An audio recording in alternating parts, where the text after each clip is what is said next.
C'est compliqué parfois les devoirs avec son enfant. Écoutez les phrases suivantes et dites-moi si vous entendez une différence. Ça, tu devrais le savoir, on l'a déjà vu 5 fois. Ça, je sais que tu le sais. La première phrase est chargée de reproches. Elle est très culpabilisante. Enfin, tu devrais le savoir, je comprends pas là, qu'est-ce qui se passe? Sous-entendu, t'es idiot ou quoi?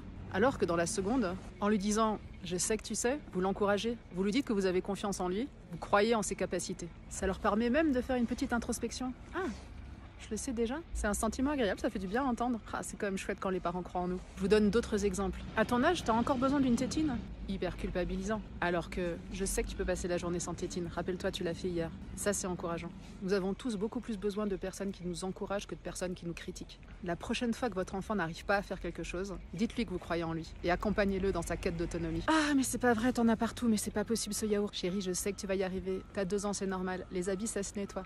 Continue à manger tout seul.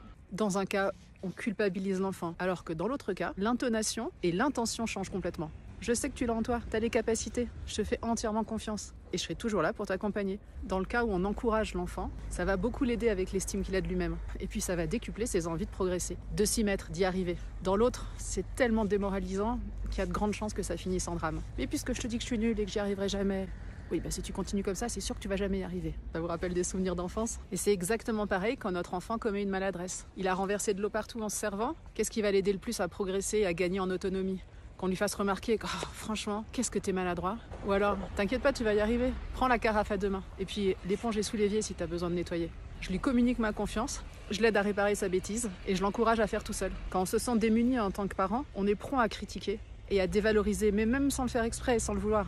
Alors qu'un changement d'intonation et d'intention va vraiment aider l'enfant à changer son regard sur lui-même. T'es capable, je suis là pour toi, ensemble on va y arriver. Je crois en tes capacités. Plutôt que « Oh mais c'est pas vrai !»